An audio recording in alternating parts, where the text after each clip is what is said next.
All right, happy Friday, everyone, and welcome to another episode of Learning Tech Talks, where we are continuing to explore the landscape of learning tech. But today we're doing it a little bit differently because in a last minute pivot, literally last minute, last night, I got an email letting me know that my previously scheduled guest had a medical situation, so very good reason to not make the show. So Luke, to you, I hope everything's all right and that you have a quick recovery.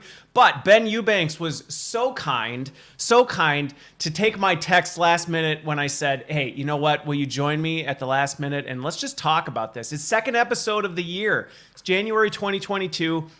What better thing to talk about than what is some of the research and the data saying about where we are right now as an industry, where are we as a workforce, and how does that tie into what we might want to think about as learning and development professionals? So Ben, first of all, thanks for joining me again. I think this is what, number 3 for you? I think you're like a 3-time alumni. How about that? I don't know if you've had any other three-timers on the show, but I'm so glad to be here. It's such a fun chance anytime to talk to you. But I know that you have the best audience of any show. I have a show. I do. They should comment in right now. Come on, everybody. It's so quiet. So yes, I do. I have the best audience. But I'm glad to be here. It's always a fun time to chat with you. We talk fun stuff. We talk family stuff. We talk work stuff. We talk research whenever I can rope you into all the data and everything else. So I always have a blast. You know, and it's a caution to anybody who's like, hey, Christopher would be a cool person to get to know. And then it's like, well, be careful because you might get a text message from me at 10:30 at night saying, are you free tomorrow morning?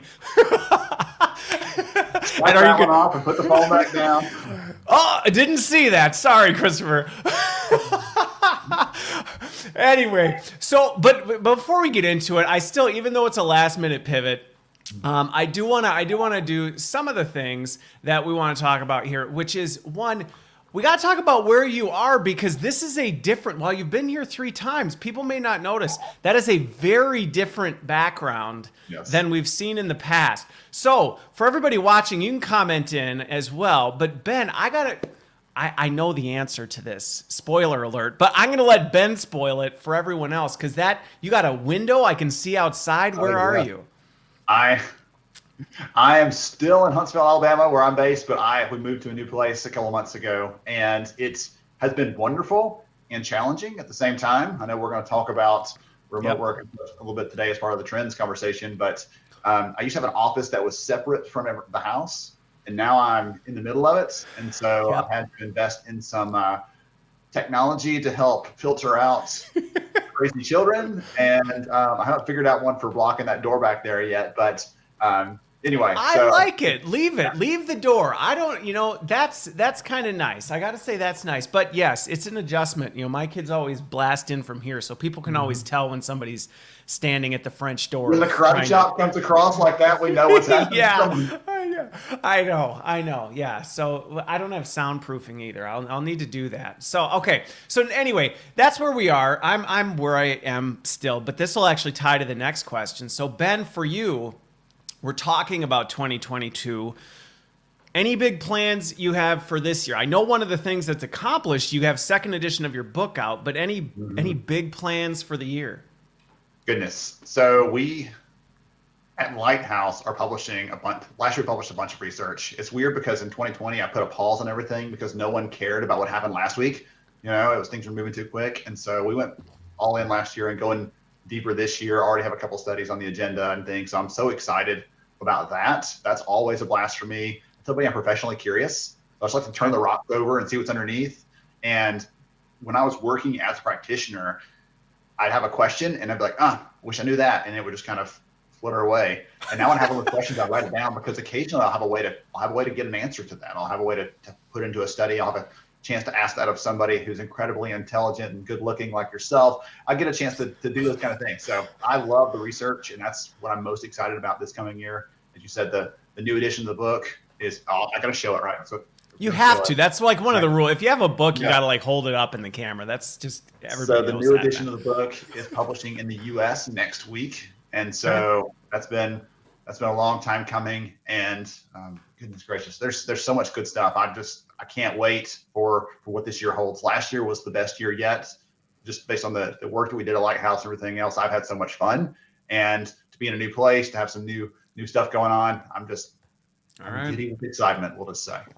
Big year for Ben Eubanks. So, all right. Well, so I could probably go on for some of the things I'm excited. I'm excited for this year. I've got some big things happening at Chen Med. We're doing some really fun stuff and all that. I won't talk too much about, but the one thing that will be interesting, we'll see if this happens, is I'm hoping my background changes just like yours did. So we'll see. It's going to depend on if we can find a contractor and all this other stuff. But this winter has just been one of the winters where you go, you know what, why do we live in this cold? I don't know why we do this. So that's one of the big plans. We'll see if we execute against it or not. But Fred will come with me. Fred will join me, but I don't know if it'll be the same backdrop. We'll see what happens. Well, I'll tell you that yesterday it was 60 degrees here, and we were all outside in shorts. So to make you feel a little bit more like you're Yeah, I know. Thanks for the reminder. All right. Well, so anyway, so let's talk about this a little bit because I debated doing, do we do like a 2022 predictions and what do we think's going to happen in 2022? And it wasn't really something I wanted to do because one, we talked about this right before we went live. The second you do that, you're like, I predict this, and then you look at what you predicted 3 days later and go, rats, I missed all of these things. I forgot to mention this, and actually that's all going to change. So what I would rather do is talk about some of the things that you're seeing on a research standpoint in terms of how are these trends that have been changing or what's been going on in the workforce so that we can talk about how is this actually playing out in 2022, what's sticking, what's not, what insights might we see. And I think we should be able to, I'm hoping to be able to translate some of that into potential learning impact because this audience is going to be concerned about, so what does that mean? What does that mean for us? How should we be thinking about this? Does it mean we should change our plans? Probably not, but it might change the way you execute your plans. So I'm curious, in your latest research, what are some of the things you're hearing from orgs, the workforce, all that good stuff? So one of the studies we finished recently is around mental health and well-being at work. And what's interesting is in the last year, more people have talked about that. It's becoming a conversation we feel more comfortable having publicly. But it's not so taboo anymore. It really isn't. Well, it isn't. Or is it? Publicly. But when we ask this question of employees, how do you feel? Do you feel like you can mention, I've got this struggle with depression, I've got this anxiety, I've got some sort of mental health challenge at work? Employees are much less likely than employers to say that there's going to be comfort there and talk about that. So while we think, oh yeah, we've created this great environment and you can bring that up and you're perfectly safe. Even if we think that, it doesn't always translate to how the people feel about it, how the workforce feels about bringing those issues up, whether to their manager or to someone else in the workplace. Okay. Well, so that's actually not completely surprising, but a good point to note in the sense that I can completely see where, it's been talked about more publicly in the industry. Companies are talking about it, things like that. But just like culture, just because you roll out new culture values doesn't mean that in the next 6 months, your organization is operating under these cultural values. You've still got a lot of work to do. So it sounds like based on this, people still feel a little bit or even a lot bit uncomfortable with actually talking about how they actually are doing. Is that fair? Yes, absolutely. And that's the thing that we saw over and over. And again, this will translate back to learning. So what we saw over and over in the study is we asked these questions of employers, 1,000 different companies, and 1,000 different workers to get these perspectives. And where we could, we tried to line them up so we could compare and contrast the answers. And overall, if we boil this entire study of different people and organizations down to a couple of the key things, the biggest thing that came out of it is we think we're doing a pretty good job. We as employers rated ourselves at a C, on a grading scale. Employees said we were an F. But when it comes down to it, really, we're trying to do these things. We're trying to make positive improvements. And some companies really are investing in and supporting this, but we're not doing a good job of making sure we're communicating that we're marketing that internally, that we're sharing that back with the people, that they have access to these resources or that they are okay or that they should feel comfortable doing that. We're not doing a good job of marketing and promoting that. And that's the gap that we're seeing where it comes to, we are fixing stuff, but the employees don't know about it. And the phrase I use in the report that's coming out in the next week or so is We all have heard if a tree falls in the forest, no one's around. Nobody hears it. Did it actually fall? Yeah, it didn't make a sound. If we make a change, whether it's from a mental health perspective or from a learning perspective, and none of the employees notice, did it really matter? Should we have even done it? Does me care? And so that's the big thing I'm walking away with from this is these companies, the next thing we've got to do is not just put it in place and walk away. And you know that, right? Yeah. You've probably done that yourself and screwed that up at one point in your career, because I know I have. It's what do we do next to make sure everybody knows about this work we did so that we get the full value out of it, the full ROI out of this time and resources and effort invested into this thing we're doing. Okay. Well, there's a lot to unpack in this. And I think, again, a big takeaway from this, from a learning standpoint, is this messaging. I had a conversation this morning already about this, where one of the risks, and I even find myself doing this frequently, is you put all this time and energy into these plans and these things that you're going to do. And by the time you get to launch, you're so fried that you're just like, all right, it's done. It's done. We've launched it. I can just kind of let it go. And we forget that to this point of what you're talking about, the org doesn't know. They're still at the front end of the change curve. They have not fully even grasped that this has happened, what it means to them, how this actually is going to affect things. And we're burned out and we kind of give up. And so how do we actually plan for that to make sure that we're getting the message out on some of these changes? Because it's a good point. If you're making all these great changes, trying to help your employees, whether it's mental health, whether it's well-being, whether it's learning, and they have no idea it's there, does it really matter? I would agree with your assessment that no, it actually doesn't. Dude, is it because we budget 99% of our resources and efforts on getting it to the finish line, and we don't stop and think about what 1% isn't going to tell everybody about what we did? And yet I don't know if that's the problem or not. I had a chance last year to interview one of the heads of organizational reorg at Siemens, and was talking to her about how they actually go through change transformations, how they make those decisions, and how you communicate and share those things, because we often assume that things will be easy once we've done this project. We've bought the technology, we've partnered with this provider, we've changed this policy, like whatever it is. We assume that the next thing that happens is the easy part. And every one of us, if you have children, right? If you have friends that have weird behaviors, the behavior change is the hardest part out of all this. It's the hardest getting part. Someone to notice, getting someone to pay attention, getting someone to, again, do something different out of their norm. That's the hardest part of all this, of any of our jobs. Yeah. And for some reason we downplay that. Yeah.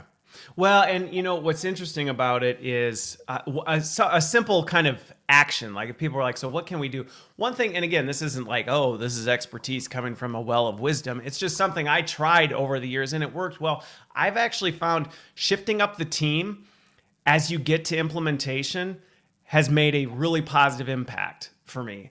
Over the years in doing this is I've got a project team that runs it up to implementation, and then there's a crossover period, and then it transitions to a different team, because just in general, you get fried.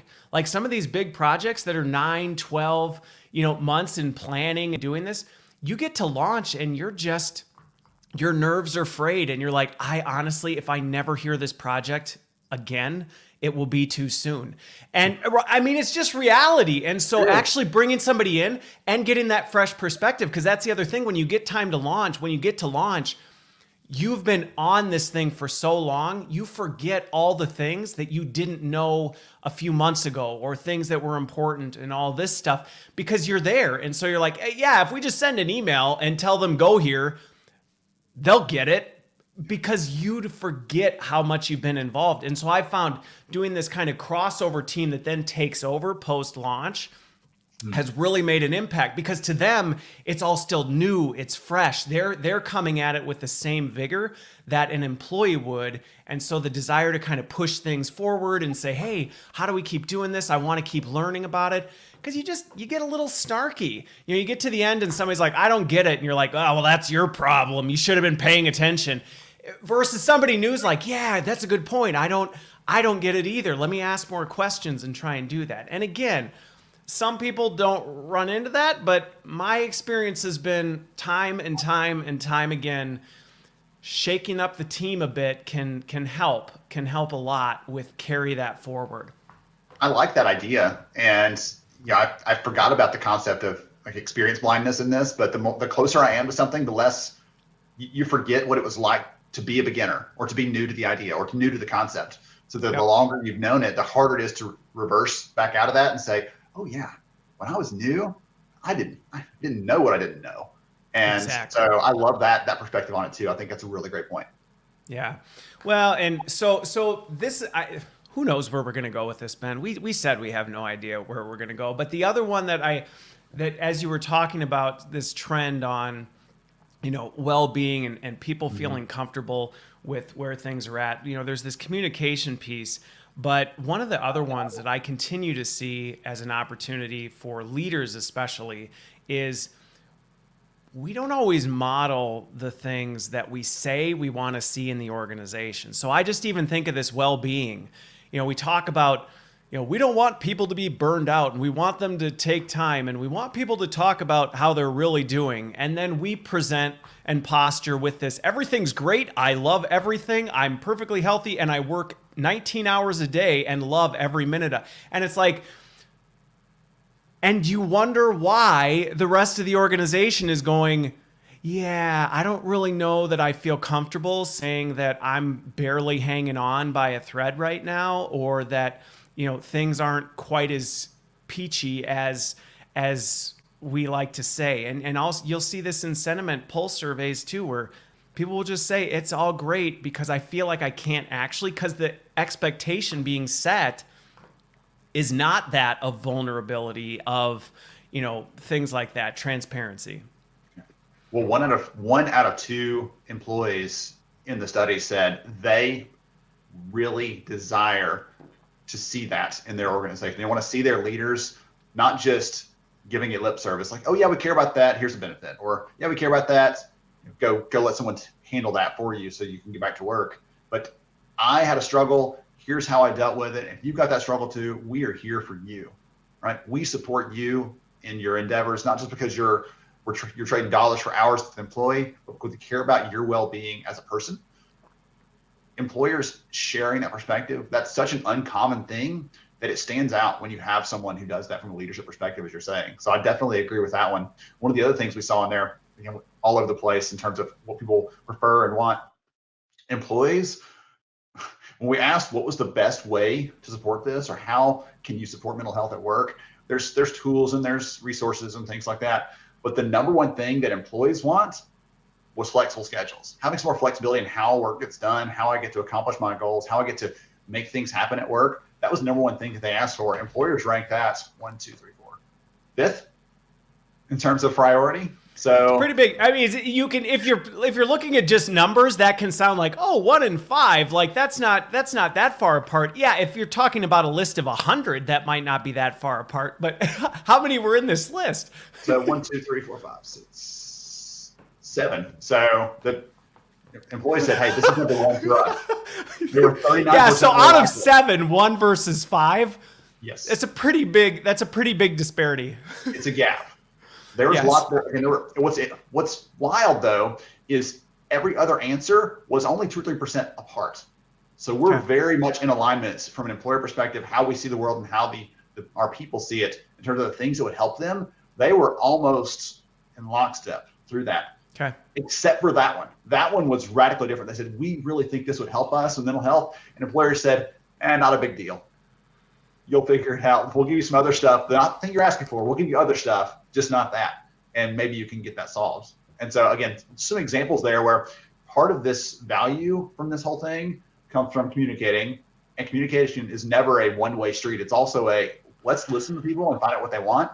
We saw in a different study we completed just before this one, that we asked some questions around flexibility that I've had kind of percolating in my head for a while. And occasionally I'll have a study with an extra question that I can throw something in, like I probably mentioned earlier. And one of the things that we found was I asked employees, what does flexibility mean to you?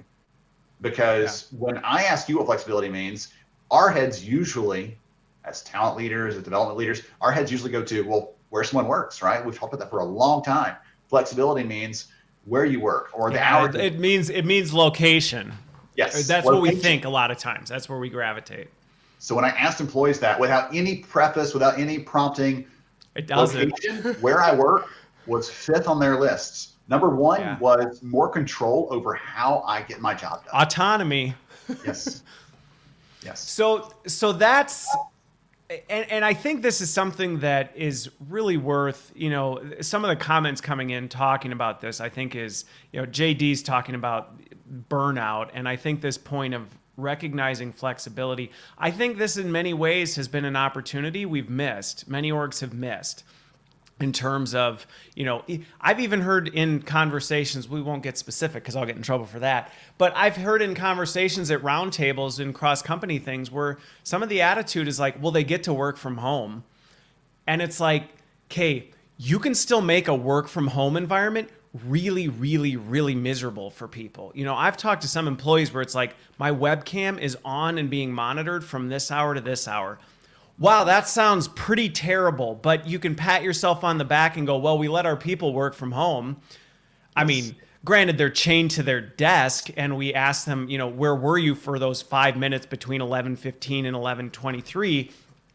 So I don't understand what the problem is. And I think that point you make about, and I think this is also where sometimes, and JD, you'll appreciate this, where sometimes folks are like, well, but we have frontline workers, and so we can't let them work from home. And it's like, okay, you're missing the point. Flexibility that people and the workforce are asking for is not about location. I mean, that's maybe part of it, but that's not really it. And that's where you can provide, the term I use is personalized flexibility. You can provide that to anybody, no matter what their role is. And that's really about the autonomy that you're talking about. And that's not saying like, do whatever you want, show up whenever you want. Okay, that's not it. And nobody even has that expectation. Honestly, though, the thing is, I think sometimes we're afraid that if we give them personalized flexibility, that's what they're going to expect. They're just going to expect to show up at noon and leave at 1 and not get their work done. And you're like, what?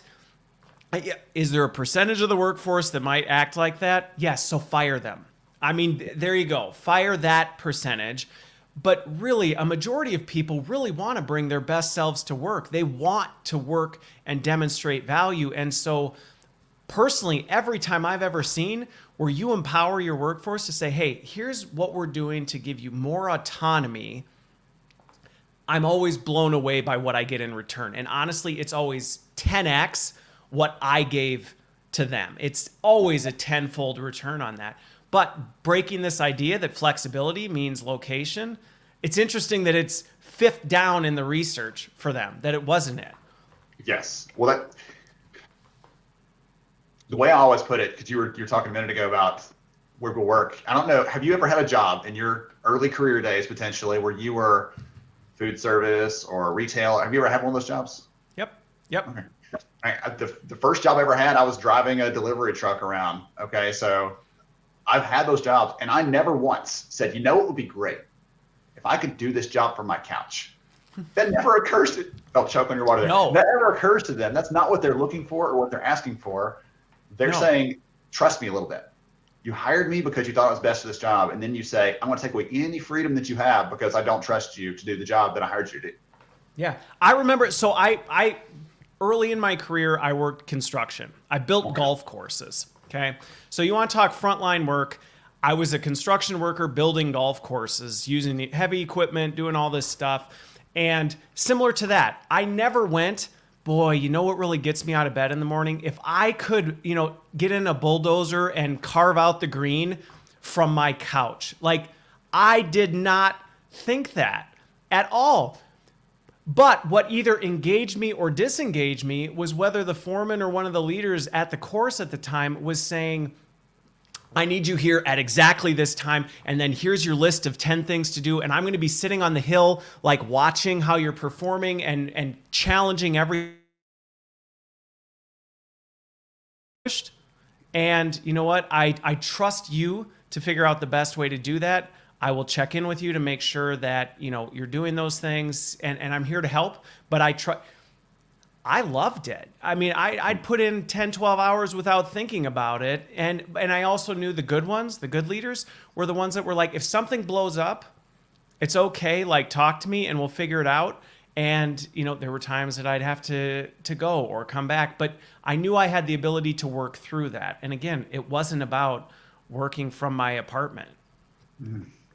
One of the ways that I've talked to companies in the past, I read this in a book years ago. I don't remember where I got it from, so I'd love to give credit if someone knows where this came from because I can't remember. But the way that it's like, okay, that's a great idea, more autonomy, more flexibility, but how do we do that? One of the ways that I have heard companies do this is you have a manager and you say, hey, on a scale of 1 to 10, 1 being total flexibility, they can do anything they want, and 10 being locked down, you make every decision for them. Where on the spectrum does someone fall? Does your team fall? How much autonomy do you give them? And you ask that same question of their people.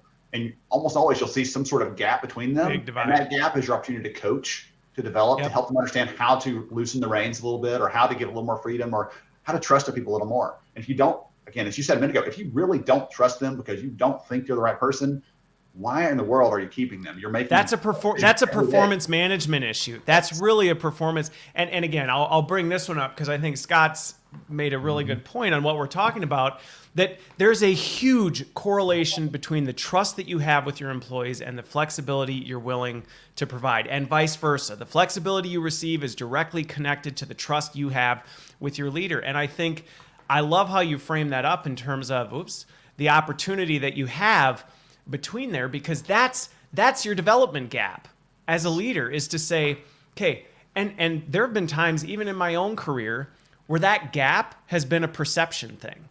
And knowing what that gap is has been like, oh, wait, you're feeling this way, or I'm doing this that's creating this impression. And people are like, yeah.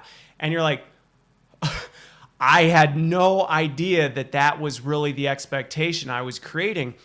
Let me be more proactive in communicating what these are. I can think of one example that comes to mind relatively recently where I was talking to somebody about something that I needed to get done.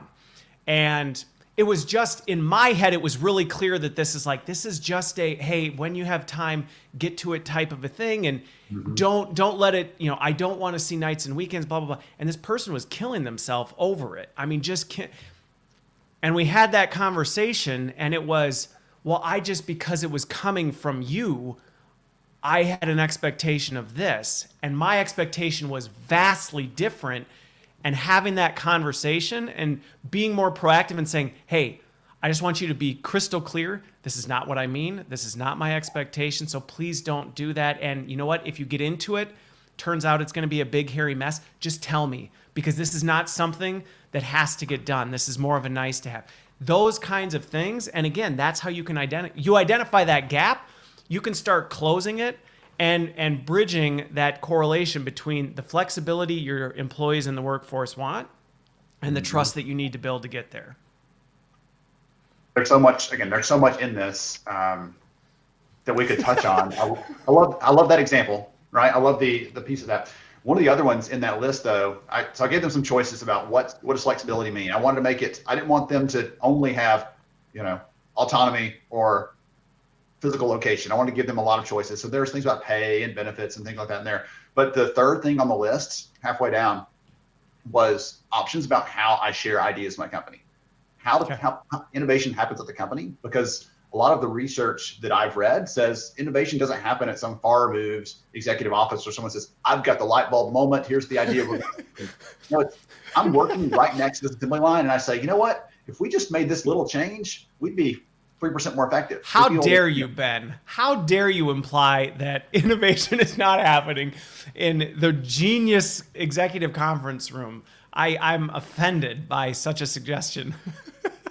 I need you to step out of that executive conference room for a few minutes and meet me down here on the shop floor, Christopher, because I've got some things to show you. Why would you imply that the innovation would happen where the work is happening? That's ridiculous. So in that, though, I think that's an opportunity for us as well. Right. All kidding aside, there's a chance for us to say, you're here, and you said a minute ago, bring your best self to work. That one of the things that I always, when I hear that phrase, I always go back to this book that I read years ago called The Respect Effect. And one of the things that he visualized that in a way that I had never heard it before, and it has stuck with me. You probably read that 50 years ago. And so when we talk about the fight or flight mechanism and our ability to focus and do things, he said, if you are not respected and trusted and appreciated, to tie back to this conversation, you are always spending a certain fraction of your energy waiting for someone to club you in the back of the head, metaphorically, at work. You're waiting for something to happen, the other shoe to drop. You're waiting for someone's out to get me.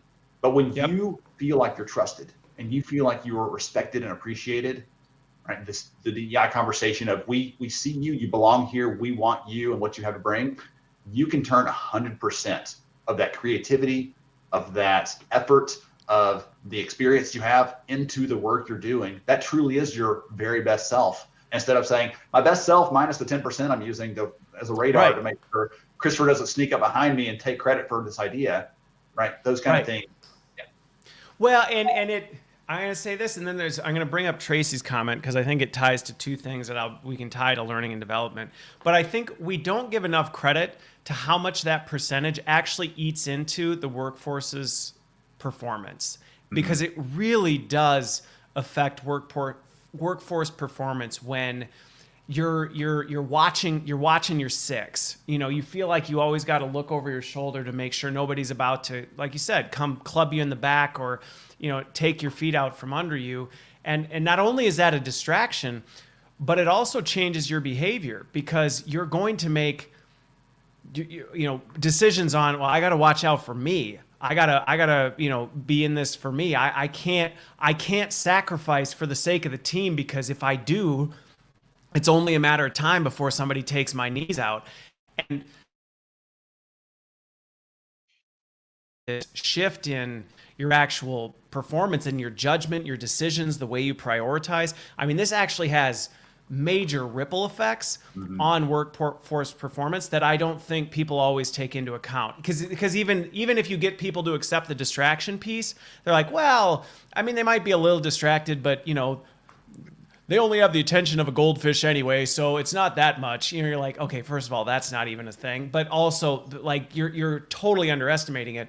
But even if you can get people there, you're still missing this whole how the ripple effect affects other things. So I'm going to shift to what Tracy said, because I think it's a really good point. Is, she talks about how really leaders treating others like trustable adults. And I think the thing that's interesting about this is, sometimes we look at these challenges as these big, complicated, really difficult things to solve. And there's complexity behind it. Don't get me wrong. There is definitely complexity behind it. But sometimes my experience has shown that the bar is actually really pretty low in terms of what it takes to get your teams, to get your workforce to feel trusted, cared for, to bring the best out of them. Now, that's not to say, oh yeah, you can just do it overnight, but some of the efforts are not nearly as hard as we sometimes make them out to be. I think of leadership development programs that try and, create work frames and strategies and put all this stuff. And it's like, or you could just talk to your people on a regular basis and find out what's important to them and care and make decisions accordingly. I mean, you don't need a 19-step leadership worksheet to do that and actually close that gap. So I think that's something from a leadership development standpoint that's worth noting. I've got one other one, but it looked like you were going to jump on that. It's okay. Tracy, I love the comment and completely agree with you on that. It was one thing I was going to say really quick, just to probably give you a smile. Years ago, a webcomic that used to be about work, it's not even out there anymore. And I wish I could find it was anonymous. So I can't find the person who was drawing them, because I would love to just buy them from him and put them back out there because they were so good. One of the ones I loved so much was this leader comes to talk to his boss, their big boss, and says, hey, I've done this generational needs analysis and I'm reading this research, and I now know what every one of my employees needs from me based on this research. He says, why don't you talk to them? There are three people in your group. Why don't you just talk to them? And for some reason, it's easier to look at some sterile data or look at some other, instead of just saying, hey, Christopher, last week you seemed a little off. Can I take 5 minutes? I want to grab you a coffee. Can we just talk about what's going on and make sure I can help you with anything? Like that little thing, noticing someone and then giving them a chance. There's so much research behind that, so much evidence behind that being the right way to go. And yet we default back to I've done a generational needs analysis, and apparently Christopher needs X, because everybody that Christopher's age needs X, when that's Okay. kind of We kind of are smiling and laughing about this, and some people might be like, "Yeah, that's just so crazy. That's so fun." I actually have an example. It was from years ago, but it still stands out to me. Where I remember a business leader was asking for some input from me on a similar thing. His team was really struggling. And it started with, I think we need training, which very quickly was like, well, let's talk about like, why would we think that? But as we talked about it, it came from, well, our culture pulse survey came in, and this was some of the feedback from my leadership team. And so I really need to, figure out what this means. And then when we were working through, I don't know that we don't even know what we train on at this point. Like, why are we talking about this? Then it turned to maybe we could do another survey to these people. Now, this individual had 4 direct reports. And I remember sitting across the table, just kind of like playing with my facial hair, like, and I asked, I go, you want to do a survey to the 4 people on your team to ask them follow-up questions about their survey response? And I don't mean this, but literally that just, he was on the treadmill. It was just like, well, because I need to follow up to the survey that we took. So let's ask it. And we landed on, just sit down with them. Like, I'll help you come up with some questions that you can ask, because I get you're uncomfortable and this isn't necessarily your sweet spot, but let's just come up with some questions. You just have a conversation with him. And the value he got from that and the change that happened in his org as a result of 4 simple conversations was 10x what he would have got. And I mean, significantly less effort. We scratched out the questions in about 15 minutes versus creating a survey and then analyzing the results and then trying to do a reverse analysis of like, well, what trends are we seeing in the work? Like, come on. So I think this is where sometimes we make things harder on ourselves than we need to. So many of the conversations that I have, whether I'm talking about recruiting or we're talking about development or we're talking about flexibility or any of these things, it comes back to, we as talent development leaders have some opportunity to influence these things. We have some policy we can make. We have cultural things we can influence. But that manager relationship is so critical. One of the things we saw in our study we did last fall, and the great reprioritization, as we call it, because in the data we're seeing that people aren't just leaving for no reason at all. They're often making some different priority decisions in their life. And sometimes that does come with a job change, but sometimes they make the decision to change that priority and the job is a mismatch. And that's why they end up leaving. We saw in that data that if someone said, I do not feel supported by my direct leader, they were twice as likely to leave in the next 30 days as someone who did agree with that statement. I have no doubt. I believe that through and through. And I just reflect back on things. And I remember an individual that I had on a team once that, and again, it's through conversations. This is how this happens. You talk to people. And yes, can technology help you do it at scale? And I mean, there's all the good reasons to do that. But ultimately, turned out this individual had always been in this function and didn't really like it, but didn't really know what else to do, and was planning on leaving the company. And we just had a conversation about it and said, well, what do you want to do? And when they were able to articulate to me what it was that they wanted to do, it was, oh, well, why don't we just change your job? And it was like, what? Let's change your job. We need to shift things. Let's just change your job. And I actually think that'd be a great development opportunity, and it's a need in the org, and let's just do it. And that was it. And I can tell you from a engagement standpoint, through the roof, because one, not only did you take the time to care and listen and do something about it, but it actually benefited the org. And again, the output was tenfold what I would have got had, they left. And, I tried to offer a retention bonus. Like, well, if you don't leave, I'll give you $5,000. Okay. Well, you didn't even ask, because it wasn't about money. I don't care about that. It was, so again, some of these things, we make assumptions, we jump to conclusions instead of saying, why don't you just ask? Just ask. Yes.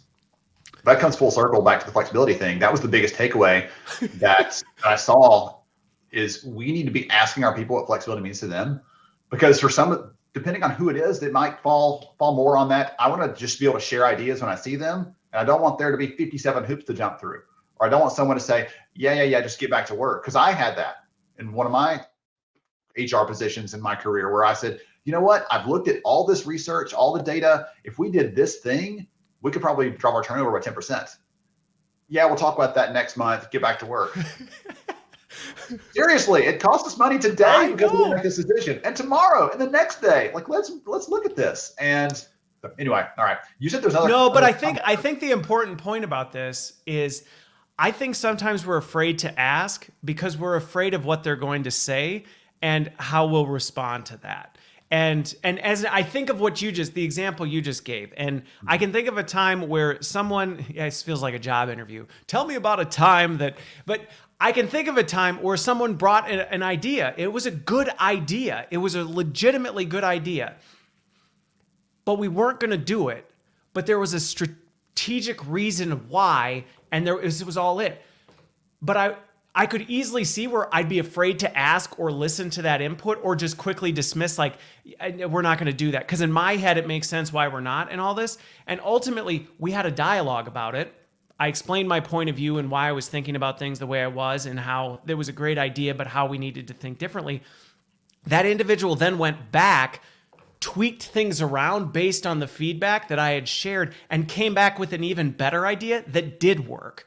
And so I think that's one of the things where sometimes we're almost afraid that, oh, well, if people tell us something and we can't do exactly what they say in that moment, then it's going to have a negative effect. And my experience has been, people are adults. You can have a conversation with them and say, I completely hear you. You know, I would love to, or this is something we can continue talk. But people don't want to have that difficult conversation sometimes, or they're afraid of how they'll have to respond. I'm smiling because my brain is wandering off topic, unfortunately. And you said we hate to ask for feedback, but I'm going to go ahead and tell the audience, I want you all to comment and tell Christopher that Shred the Houseplant needs a significant other. And I want you to suggest names like Kathy the Cactus or something else. So let's find something. Sorry about that. All right, now you've got to name it. There we go. Nate over there. Okay. All right, I'm so sorry. That was no. You know, one thing that yeah. So one thing though that I do think from a learning and development standpoint, because I think all these things are really important, and they tie into the way we think as leaders. They tie into, many of us in our field have leadership development in our wheelhouse. So again, the way we think about leaders, the way we develop. But I even think about with learning and development, I've had a lot of listening conversations over the last, I don't know how, a lot of years. But in those conversations, even from a learning and development, this is actually in many ways what the workforce is asking for from a learning standpoint. And you know, it's a similar type thing. They want some autonomy to be able to figure out what is it that I really need. And I think sometimes we end up trying to go, okay, so workflow learning is pushing what we think you need, but pushing it where you are right now, right? And it's like, no, that's not it. Workflow learning is creating an infrastructure and giving you autonomy to kind of figure out what is it that I need right now. And again, I think sometimes we're afraid to go there because we're like, well, but what if they do it wrong? Or what if they don't like what we have to offer? Or what if this? And it's like, well, you might find that out. You might have to take one on the teeth and kind of go, all right, we thought this was really great, and obviously it's not. So how can we make it better? But I think that same personalization is something that does directly impact. And I know I'm working with my teams now. I'm like, everything we do, we need to try and think about this. And again, this doesn't mean just let it be anarchy and a free-for-all and be like, yeah, development is whatever you want it to be. Like, no, because that'll be chaos. But how do we create more opportunity to say, here's what we're trying to accomplish. Here's the things that are available to you, but you figure out how best to navigate this pathway. When I'm talking about performance, there's a concept called backward integrated design in the engineering world that says you design for the outcome you're looking for, not for the process. Because when you think about it, if I ask anybody who's listening in right now, what is the goal of learning? You'd say, well, it's about helping people perform better. It's about maybe helping them to retain. It's about those kind of things, right? Delivering better business performance ultimately. But then we measure our outcome on how many things can I create? How many courses can we put out there? How many, right? We now have access to this library, and there's nothing wrong with those things inherently, but that can't be the measure of success. That can't be the measure of progress towards your goal, because your goal is, are the people performing better tomorrow than they were yesterday? And that's what we're shooting for. And so I talk about that in terms of performance and things, because we measure our success when it comes to performance management on, did we get 100% completion on our forums? All right. Who cares what happens? But if the data that's in it is all fake, because and I even think of like culture surveys where it's like, hey, we had 100% completion, and it's like, right, but everybody lied because they're afraid to tell the truth. So does this really help us with anything? No. Christopher's the best boss ever. Said no one ever.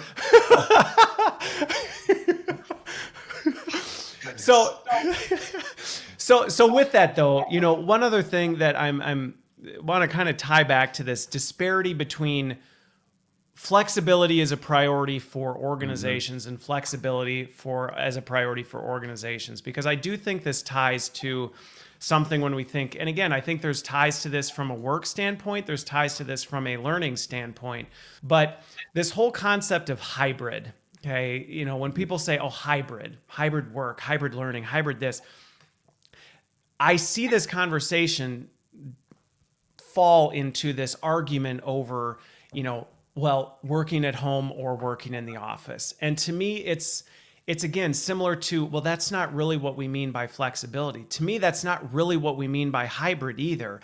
I think it's about really thinking about this whole sense of how are we designing in a way where it is really agnostic to where you are. And I think that's something that whether people go back to an office, you know, you look at some of the big banks, they're convinced, hey, right, we're going back here type of a thing. And some of the companies and others that are going, we're remote and that's it for us forever.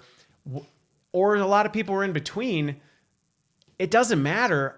This hybrid idea of, yeah, but you know what? We have to recognize that even if you're all in an office, not everybody's in the same office building every day, and not everybody's going to be on the same floor at all of this stuff. Like, it's so, I like JD's word, ubiquitous. It's just like, look, like trying to put everybody in this box, it doesn't work, whether it's during COVID, outside of COVID, whatever the situation.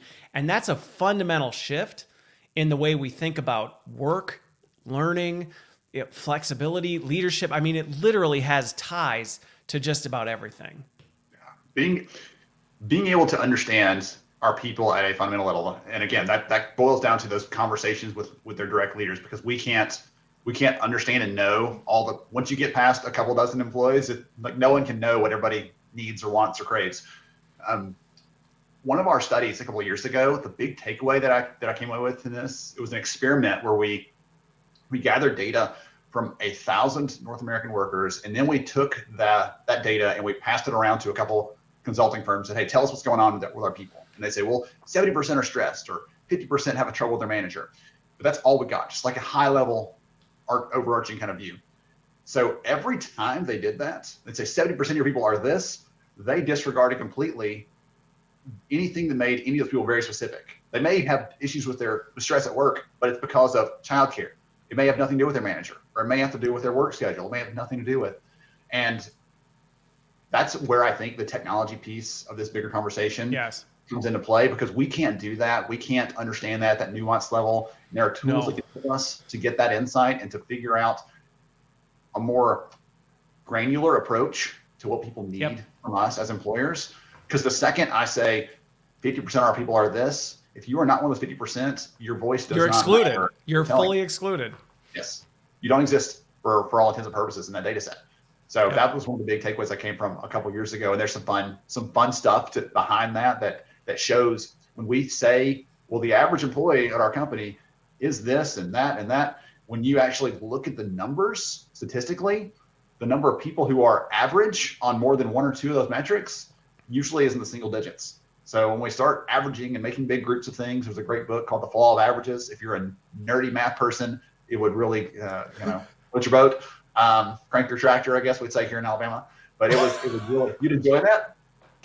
But it points out the issue with when we start grouping things together, we lose all semblance of individuality in there. And that's a big part of our conversation today is when flexibility comes, it's personalized flexibility, as you were talking about. Yep.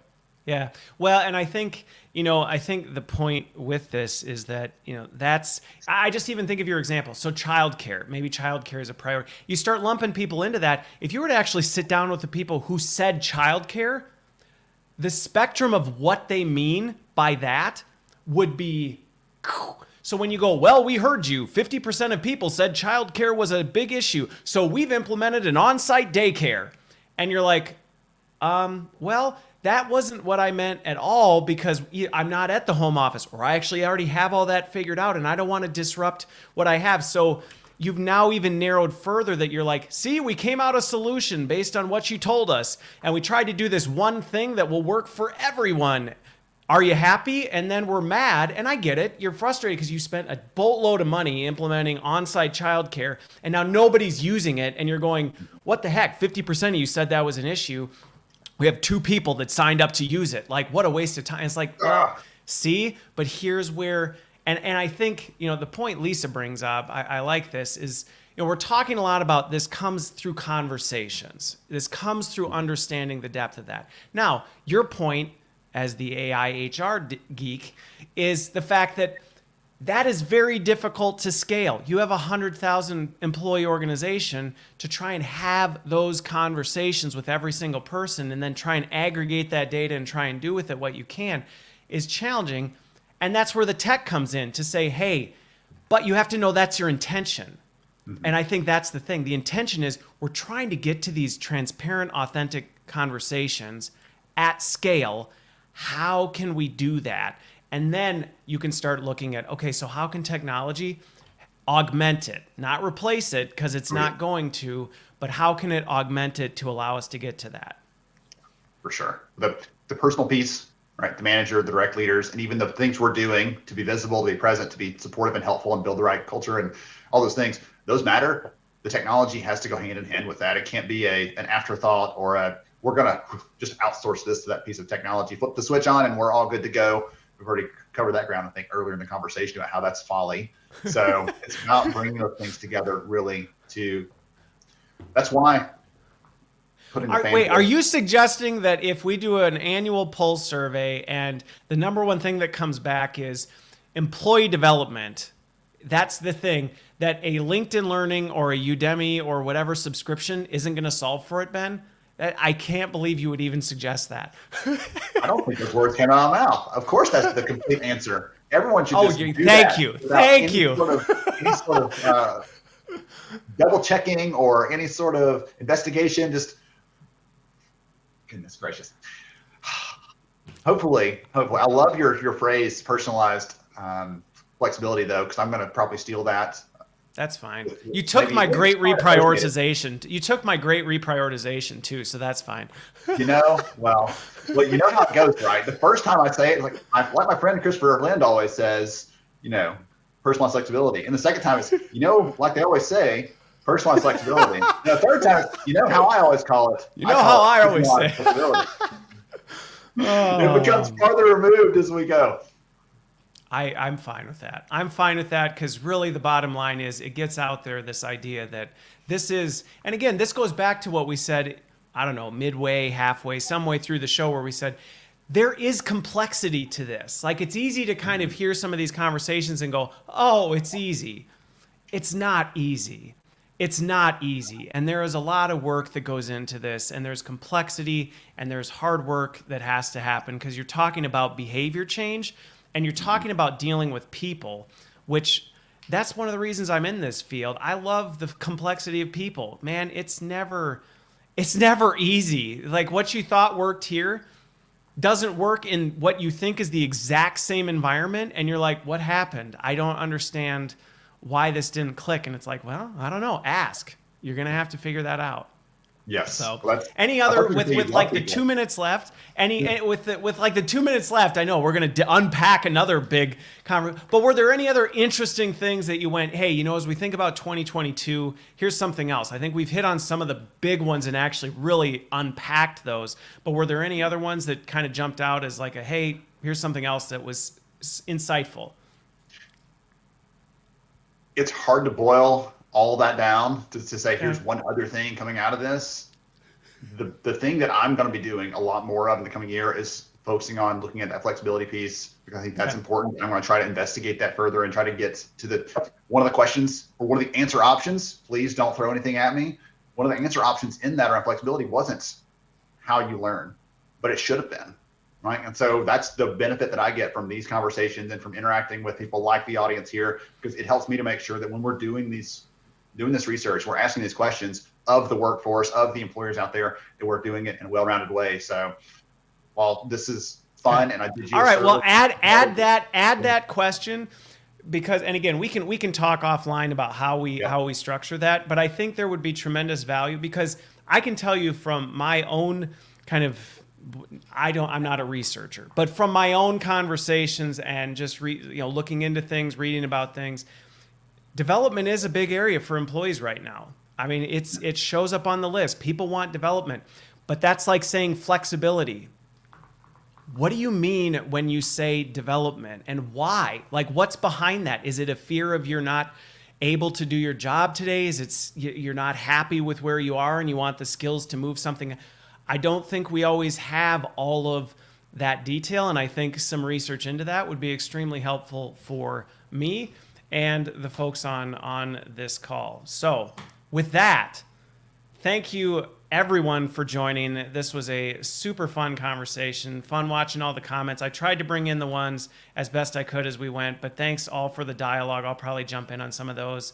And I look forward to the community discussion that will inevitably happen following this. So if you're not part of that, join that as well. But thanks, Ben, for taking my text. JD, you did miss it. I saw your comment earlier. You totally missed the text, but I'll let it go this time.